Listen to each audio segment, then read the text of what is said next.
Hi guys, so welcome to our webinar series of Free Your Mind. We've got our guest speaker today, Keval Patel, who's going to be talking about mental health within football. So I'm going to hand over to Keval Patel. So if you want to just give us a little background about what it is you're going to talk about, and then we'll start from there. Hi everybody, my name's Kev, and today I'm going to be speaking to you guys about mental health in football, particularly about the openness that football has towards mental health, the kind of culture that surrounds mental health in football, and also the support networks that football clubs have to support players at all levels of the game. Brilliant. So I mean, how do you tackle? How you've been working with is it your players or athletes that you've been working with? How have you been coping with everything at the moment? Most of the stuff I've been doing is online and remote at the moment, obviously because of COVID. As a training sports psychologist, we're not trained or equipped to deal with mental health issues. That's one thing that we have to let our athletes know. But what we can do is that we can recognise certain signs of mental health problems, so things like depression, clinical anxiety, etc., etc., and we can push our athletes in the right direction to seek the help that they need. And a lot of our work involves identifying mental health within athletes because it's really prevalent, particularly in football, which is what I've noticed. And as I said, steering them in the right direction towards people that can help them and give them that clinical support that they need. Particularly in football, through my experiences as a player, with mental health, there doesn't seem to be enough support, particularly in the men's game. I recently had a friend who did an article for Sky Sports, and he suffered with significant mental health problems throughout his career. And I've known the guy for a couple of years now, and I had no idea that anything was going wrong in his life. So for me, it was quite shocking to realise just how serious this is, and the number of people that do actually have issues but don't ever speak out about it. I think that comes back to the football culture where vulnerability is considered a weakness. But the beauty is that, us sitting here today and talking about it gives people that platform to kind of be able to open up and reach out to people and understand that there are people who are actually willing to listen and you can get the help that you need. I know you sort of touched on, during the pandemic and, when we were in total lockdown. And obviously, in terms of the guys that you work with, how were they coping during that period? And what did you what was your strategy to kind of help them around mental health side of things there? Yeah, it was tricky. I was quite fortunate that all of my athletes are, very mentally healthy, and they have, a good perception of the world at the moment, and things are going well for them, in sport and away from sport. But I was just kind of checking in on them to make sure that they were okay. And also we came up with lots of different training strategies that they could be doing at home. So that involved liaising with their coaches, having phone conversations with their coaches about exercises they could be doing at home, having conversations with coaches as well about their well-being and their mental state through phone calls and video calls, etc. And most of the things that we did were just about kind of cognitive restructuring things. So there were times where they were really struggling to deal with the mental aspect of being stuck at home for so long, because, everyone comes from different socioeconomic backgrounds, and some people don't have access to gardens, some people don't have access to, sports areas or spaces. And there was a period over lockdown where you couldn't even leave the house, right? So from a mental point of view and a mental health point of view, I think not just sports people, but everybody was in a very, very difficult place. And I suppose the people that cope with it the best were people that were able to find things to keep themselves occupied because they couldn't leave the house. So that's the kind of route that I went down, was just to try and keep my athletes as occupied as possible while at home and give them loads of stuff to do. Brilliant. I know you mentioned it's quite a big thing within football in terms of mental health side of things. Why do you think that is, and what do you think could be done to kind of tackle that side? Uh, it's a great question. It's one that's not been properly answered yet by the researchers or society in general. I think men in football particularly, they have to follow this kind of social mantra where they're seen as kind of very alpha male and masculine people. Even my friend as well, he was one of the most alpha people I've ever met. And with that personality and that and those mentalities, there comes a burden which you're carrying around where you're not allowed to show weakness in your head. And particularly in football, there's this perception where managers and coaches don't like to see weakness in their players.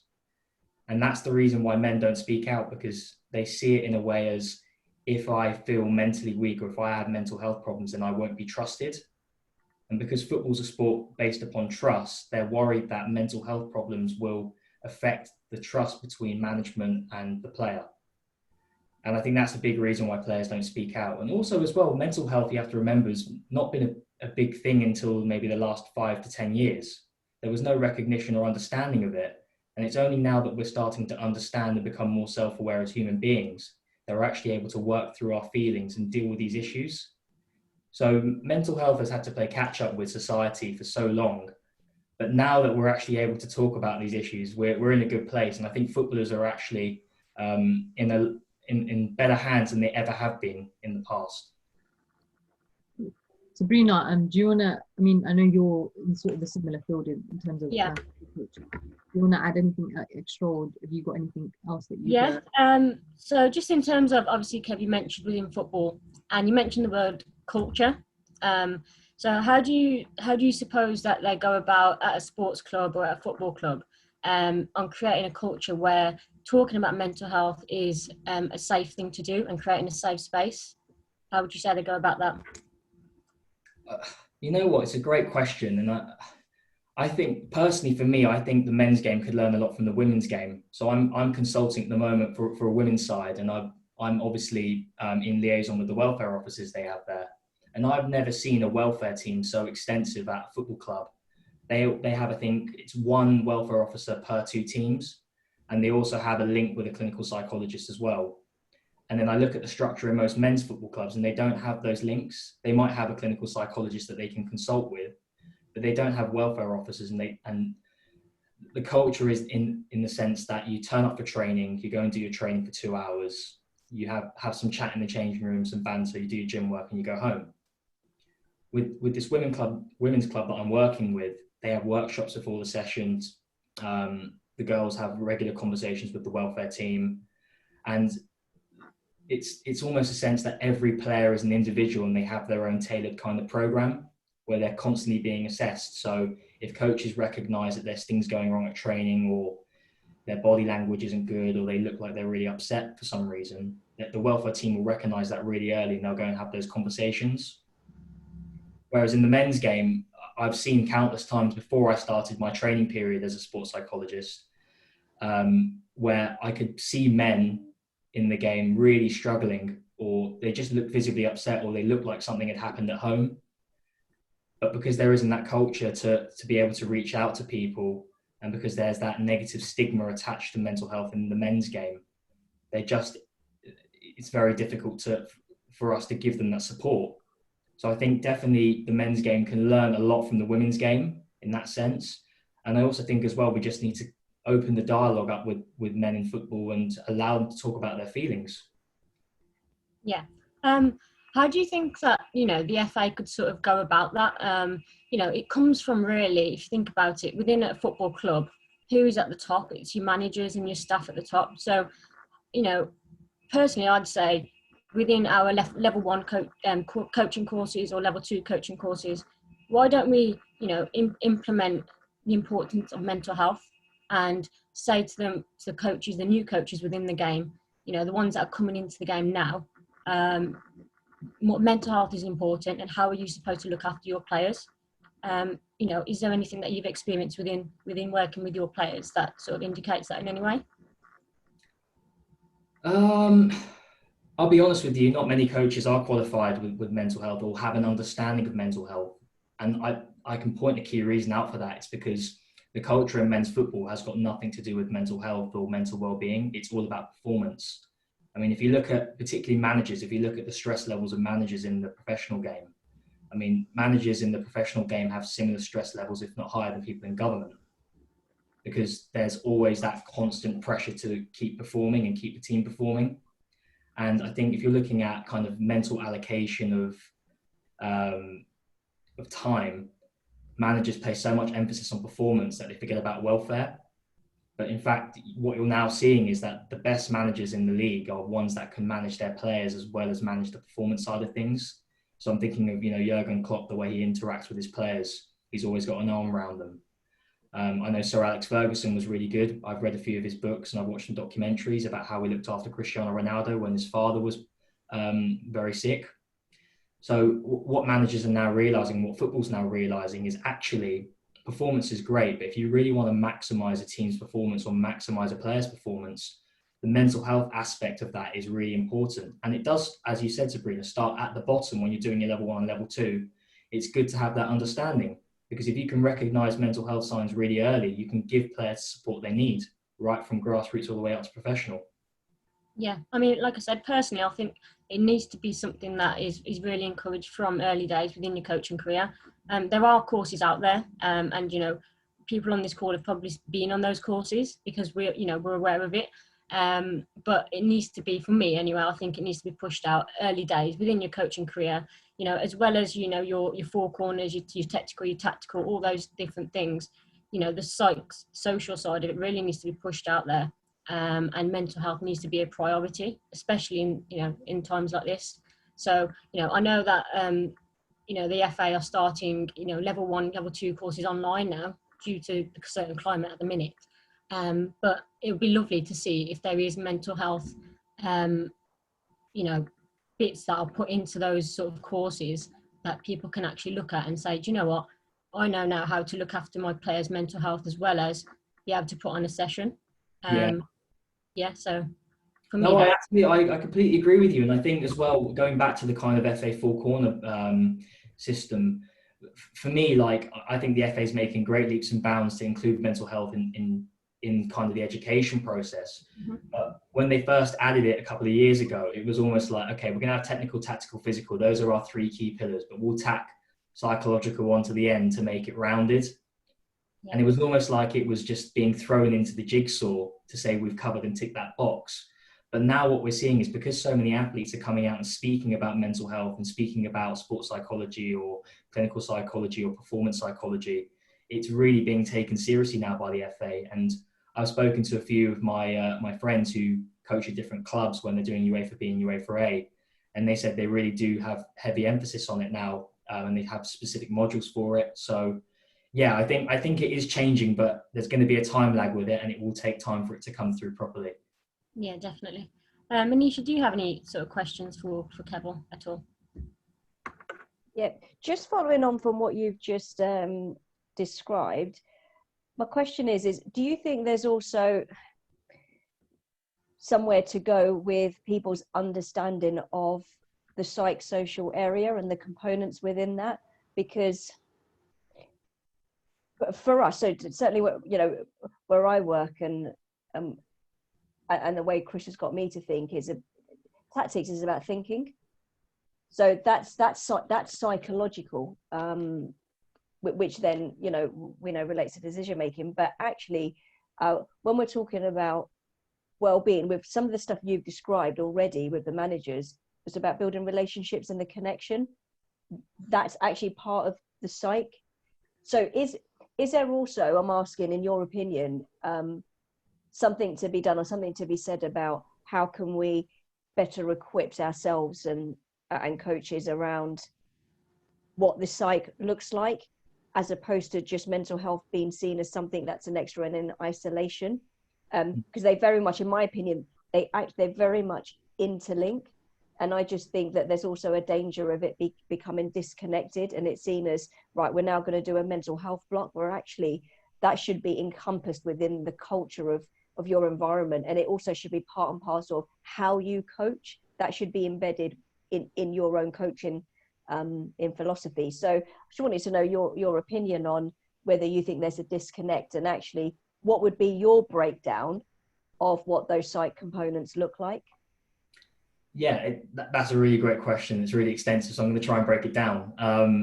In terms of integrating psychology into kind of sport, it has traditionally been very separate. So, you work on your technical, tactical, physical, and then psychological is the afterthought. So I think back to when I was playing, I would have all my technical, tactical, and physical training.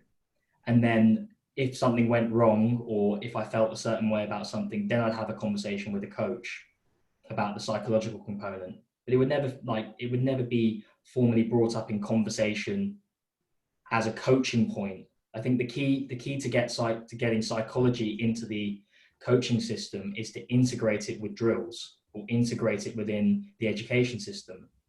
So I think back to a conversation I had with a manager a few weeks ago about emotional intelligence and being able to identify certain players that don't look confident, for example, or how you can integrate decision making into a training environment. It's really easy to integrate a decision making process into a passing drill, for example, because what you're doing is you're allowing, young players or players to go and enjoy the sport, but at the same time they're still exercising the mental side of the game. And it's the same with mental health. If you teach managers from a really early point in their career about emotional intelligence and being able to read body language and the signs of mental health and depression and anxiety, you give them a really, really good understanding of how to recognize these things out in the open environment. And what you notice as well is that when the pressure's on and the higher up you go in sport, the likelihood, particularly for men, to show mental health signs, it's a lot lower because they try to cover it up more. We become really good at putting a mask on and hiding our emotions. And a good friend of mine, Rob Blackburn, he always talks about taking the mask off and allowing people to just be vulnerable and be seen for who they actually are.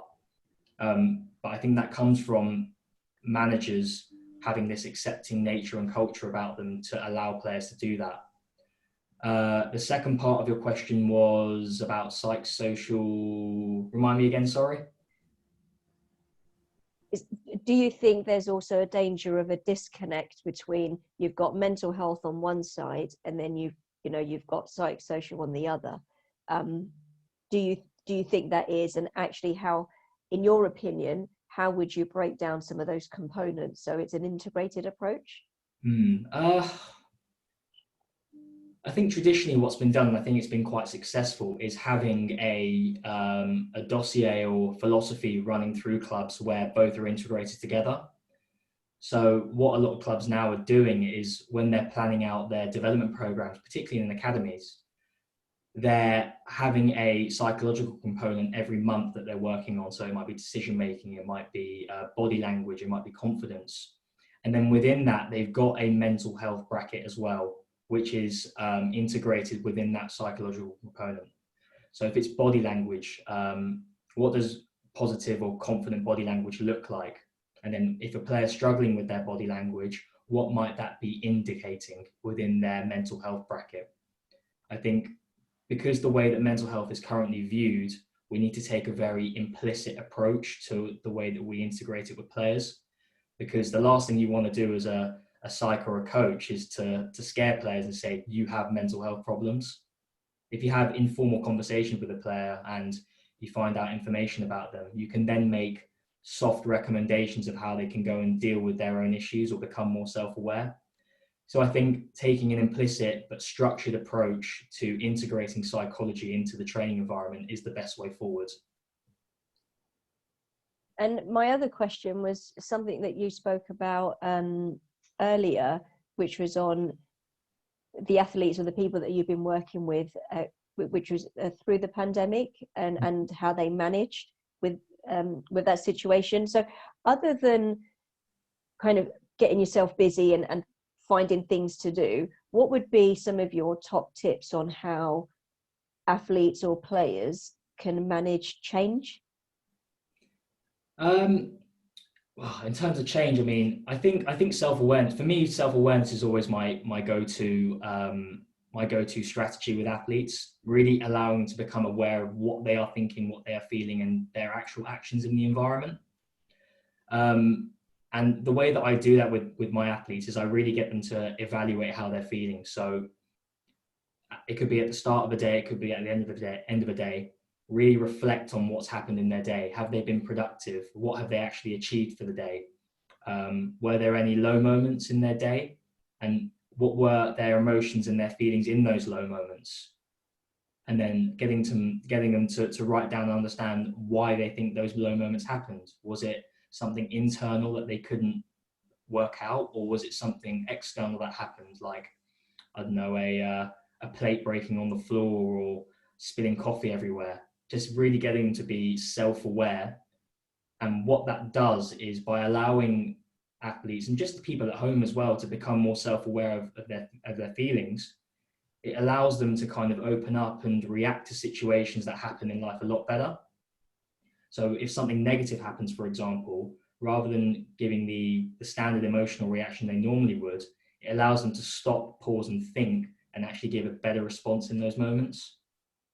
But that's kind of the way that I was working with people, was really just trying to get them to evaluate how they were feeling and to engage in this reflective process, which, you know, we overlook at times. We go through life because it's so fast without actually understanding what's going on. And it was a really good period over lockdown for people to just stop for once and just look at their life and be like, what is it that I want from my life? What is it that's currently happening? And what do I want after this is all over? My final question to you is, we started this webinar series with the view of raising awareness of mental health in general, but particularly engaging people from South Asian communities in these conversations. In your opinion, somebody who, you know, who's of South Asian heritage, do you think that things are changing within the community around mental health stigma, or do you feel there's still a long way to go? I don't think mental health is just changing in the South Asian community. I think that our whole culture is changing.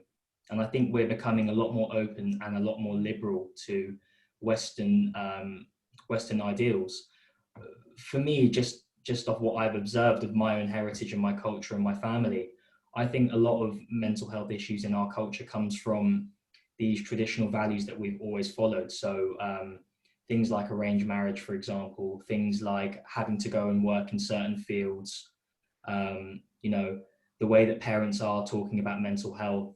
Those are three key things, I think, that really impact the way that we behave and the way that we have developed historically, where we've had to maybe marry someone that we don't want to marry, or go into a profession that we don't enjoy, or the negativity towards playing sport because it's never been deemed as our thing. And I think because those things are slowly changing, and, you know, second and third generation South Asians are now becoming more open to Western society and we've integrated more, I think this is allowing us to now have these conversations, which, if we're honest, probably would have got us stoned back in the 60s and 50s in India, Sri Lanka, Pakistan, etc. So I think just because of the way that we've developed as a culture and we've become more open to things, I think that's really allowed us to come out of our shell and really express these feelings. And I also think as well, because reporting's gone up and our understanding of mental health is better, that's allowed people to come forward and talk as well. So it's a combination of cultural development as well as scientific development as well. Can I just jump in there, Kev? Just based on that sort of point you made about Asians, and, you know, we're moving forwards with the times, but there are still, you know, many sort of families that aren't moving forwards. So what would you say to, you know, young Asian people that want a career in sport, or, you know, a professional career in sport, that are still from those sort of, as you mentioned earlier, there's people from different socio-economic backgrounds in sport, people from an Asian background that are sort of still, you know, in a sheltered family, and they feel as though they need a career in sport because that's what they love. But if you was to ever come across somebody, you know, in an environment that you're working, sort of how would you support them in that way? I would say to them, stand up and be brave. Just stand up and be brave, and know that there's people out here that are willing to support you. It is really challenging when you have parents or a situation which isn't supportive of your dreams. And I know this because I went through it with my family as well. I had, you know, my great-grandmother and like elder relatives that were saying, oh, you know, like football's great, but you could be doing something more worthwhile, or, oh, sports psychology, like that's not really a career. And it's like, I know it's not a traditional career for an Asian, but it's something that I just love doing. And it doesn't matter what stigma for me is attached to it. It's something that I'm so passionate about and I love doing from day to day.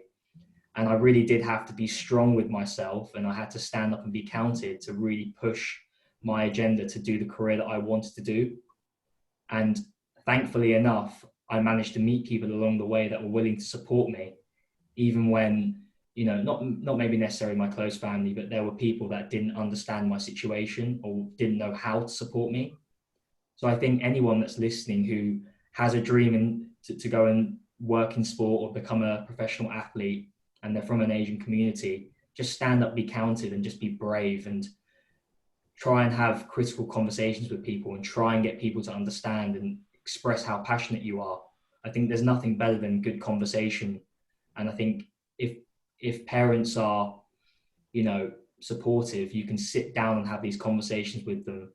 I mean, you might not get the response that you want because it's going to take time for parents to get over their internal belief systems, because typically from what I've observed in South Asian communities is that parents can be a bit stubborn. But push your agenda, be brave, believe in what you want to do, and just go and do it and succeed. And we're seeing it now. We're seeing Asians come through in other sports. We're seeing cricket in this country be taken up by so many more Asians. The ECB have now got plans to bring more Asians into cricket as well. It's slowly happening in football as well. But Asians are on the front foot at the moment, particularly South Asians. We're on the front foot, and there's no better time to be a positive, driven South Asian in sport than it is today. Yeah, definitely. Sorry, Vina, have you got a question? Yeah, just something on you touched on. Keval. You said changing internal beliefs about regarding the parents or the generations before. How would you think would be the best way to kind of tackle that, to get that change? I'll probably open up a whole big topic here, but maybe the 3 top things that we could try and do. Yeah, the psychology in terms of the belief systems of parents, I mean, I'm not sure if it's based on monetary gain or if it's in terms of a cultural perception of jobs. I think in terms of the monetary gain, I think things like being a lawyer or being a doctor have always traditionally been seen as being very well paid jobs. And on the flip side as well, in terms of perception, they've always been seen as very, very prestigious jobs as well, because they potentially contribute to society in a very, very extensive way. But what we're now seeing is that more liberal parents are now understanding that you can have a massive impact on a child's development by being an excellent football coach, or being a sports psychologist, or being a clinical psychologist. You can go and do untraditional jobs and still have a very, very big impact on the world. And I think, as Sabrina alluded to earlier, it's going well, and we are changing people's beliefs from that prehistoric kind of mindset. But there are still people out there that have those really dated beliefs. And everyone's entitled to their opinion, and everyone's allowed to feel the way that they feel. But in terms of mental health and getting kids to feel good and be good and have a great life, it starts from early on, giving them access to these different opportunities. And if there are parents listening who maybe do have those dated beliefs, I would encourage you to maybe sit down with your child and really ask them what they want to do, and then figure out how you can support them. Because in the long run, that's only going to benefit their mental health and development. I've got another question for you. So just regarding, obviously, the football season was kind of cut off a little bit. And then we had the period of lockdown, and we started back up again. And I came across a study that I think it was done in Germany, I'm not sure. And a lot of players, when they returned back to sport, they got injured and so on. Now, any athlete that's kind of going through that period, or just generally throughout any period in the season when they're injured, obviously it's a different kind of environment, because you're now not around the squad that you'd normally be around, or you may not even be able to go and do any rehab work or anything like that. During that period, how do you think, in terms of the mental state, how do you think it's kind of affected, and what do you suggest that they could do until they can return back to maybe possibly the rehab stage, or with training with the team itself? Yeah, injury is one of the biggest contributors to mental health, I believe, in football particularly, because, as you said, the culture in football is you're either contributing or you're not contributing. And if you're injured, you can't contribute physically to a team. But what we're seeing now with mental health and kind of sports psychology is that you can be injured, but you can still be a verbal contributor to a team. So I don't know if any of you have seen the Spurs documentary, for example. Really, really good documentary, and it really highlighted for me how an individual can be injured and be going through something terrible psychologically as well as physically, but still be able to contribute to the team environment just by integrating, by being around players, by going to support, by communicating to people. And that's one thing that I do with my athletes is when they are injured and they're going through difficult periods in their career, I really try and keep them involved with the team. So if they're not training with the team and they're doing rehab, that's fine. But I tell them to make a really conscious effort to go and be involved in the dressing room, to go and be involved on the match day and go and watch matches. Just by keeping them in the loop of what's going on, it makes them feel like they're on the journey anyway. And I think that's the most important thing. But where the mental health issues come from, or where maybe the anxiety comes from with injury, is because of identity. Most footballers have really strong self-identity. So even myself, like when I speak to people, the first thing I tell people is that I play football, because it's been my identity since I was like 7, 8 years old. It's like all I've known. But really, I'm not a footballer. I am a human being first. I'm a brother. I'm a son. And with footballers, because they're so obsessed with their self-identity, when that gets taken away from them, it's like the end of the world. It's a catastrophe. And I think the more self-aware that footballers can become of their own identity, and that they offer the world more than just playing sports, that's when their mental health is going to improve, because there's not that pressure to constantly be involved at a performance level. So that's my kind of take on it. And the way that I do that is I try and keep my athletes engaged in what the team is doing, but also at that moment still working through their thoughts and feelings. I think also, Kev, just on that, on the injuries, I think, you know, you probably worked with your athletes on these certain things, but it's really important to prepare them for those, you know, those phases in their career. So how would you go about, you know, obviously if somebody's not injured, but they're your client, you're working with them, they're your athlete, how would you prepare them for when they, you know, possibly do get injured? What sort of steps would you put in place before that?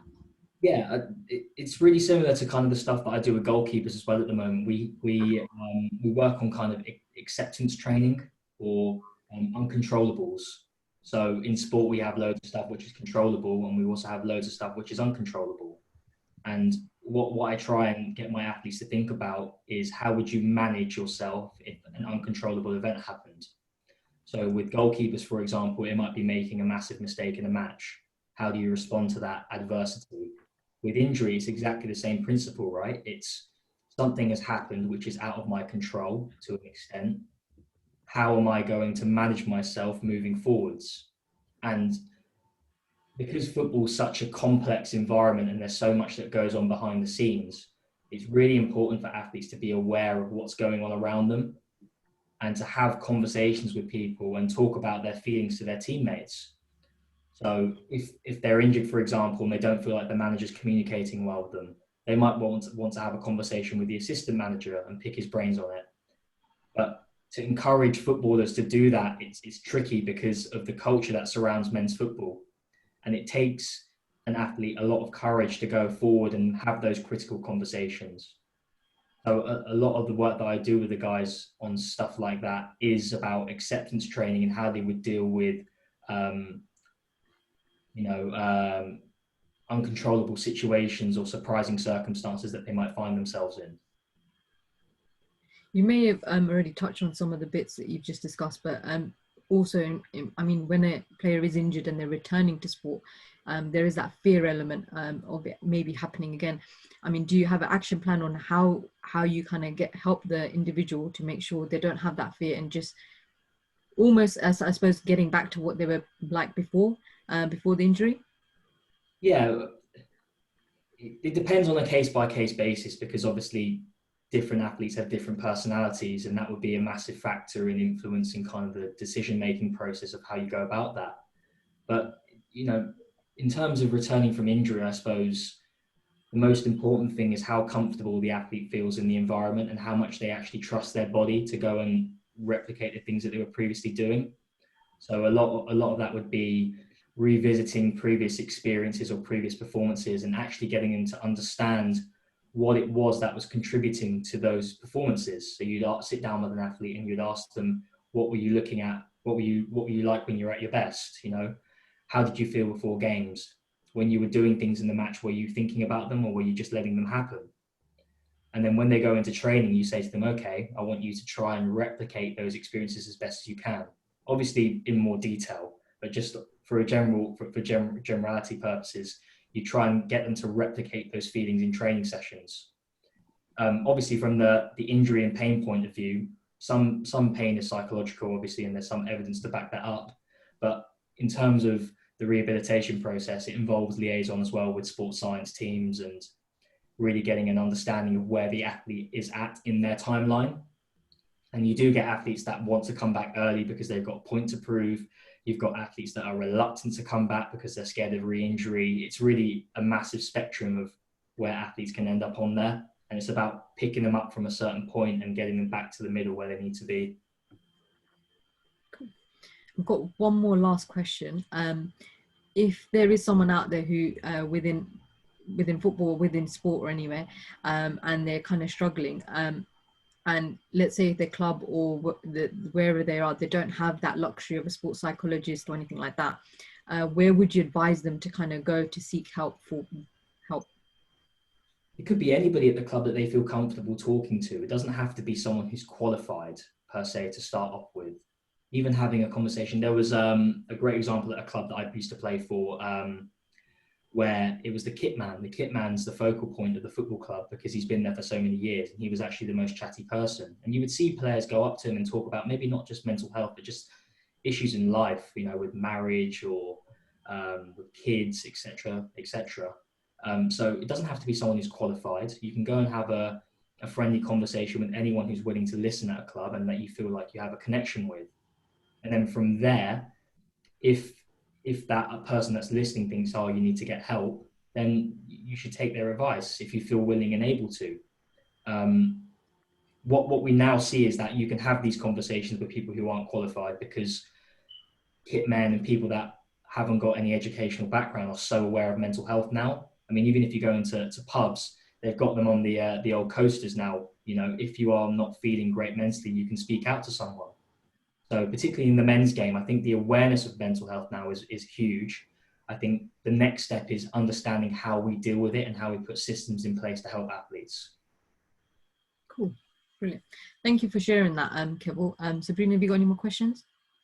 Nothing, not particularly towards that. I'm just sort of going a little bit back, Keval, to be fair. You know, we mentioned earlier about getting in mental health in sort of at an early stages of coaching careers, but it's also important to get it in an early stage for a player's career. So what are your views on you know, how young do children need to be aware of mental health? How early does it need to be implemented within a child's game as well? It's a great question. And I don't think there's ever going to be a correct answer to this, because I think if you ask 10 different people, you'd probably get 10 different answers. So I'll just give my opinion. I think mental health with young children, I think if the child is struggling with mental health and it's been diagnosed or they've been sent to see someone professional, I think that's when you start educating them on it, because children at, I would say, between birth and maybe 14, 15 are like sponges. They just take absolutely everything in. And I think if you expose really young children to the idea of mental health and, you know, depression and anxiety, they might then also pick up those things as well. It's almost like a catch-22. You want to educate kids on being self-aware and understanding depression and anxiety, but at the same time, you don't want to expose it to them because then they might develop it themselves. So if you tell a child, oh, well, if you have low mood over a long period of time and you don't do activities that you normally do, you might have, you know, short-term depression. The child might then think, oh, well, that kind of relates to me. Maybe I've got depression. And then you enter a spiral. So I don't think there's any definitive answer on that. I think it's a case by case kind of thing. And if a child is struggling and they're seeking help, then you can educate them. But if they're normal, like not normal functioning, but if they're a healthy functioning human being mentally, then you can leave that for later on in life. That's just my opinion, though. I'm sure you get different answers from far more qualified people than me. No, like you said, it is individual, isn't it? And everybody's their own person at the end of the day. So everyone's going to struggle in different places in their life, and every athlete is an individual, and they're just people. So yeah, completely understand that. Manisha, do you have any more questions at all? No more questions from me. Just I think thanks really, because this is it's going to be really valuable from so many different aspects, because you didn't just touch on kind of mental health in football specifically. It's quite broad to life. So I think it will definitely be very useful to those who are listening. No, thank you for having me on. I think it's now more than ever, it's such an important topic, and I think now that it's in the shop window and people are actually talking about it, I don't think there's any better time than now to kind of have these conversations and just get it out there. You haven't got to be an expert. You can go onto Google, or you can just listen to podcasts or talk to friends, and it will always end up coming up in conversation at some stage. So yeah, thank you for allowing me to come on and kind of share that with you guys. So thank you, Keval. Like Manisha said, it's you've covered quite a lot, not just within football, within sport and just general life as well. So we'd like to thank you for that. If we do get any more further questions, what we'll do, we'll tag you in there, and you can feel free to answer them as well. Absolutely, yeah, absolutely. Love to keep that channel open. So yeah, thank you very much for having me on. Thank you.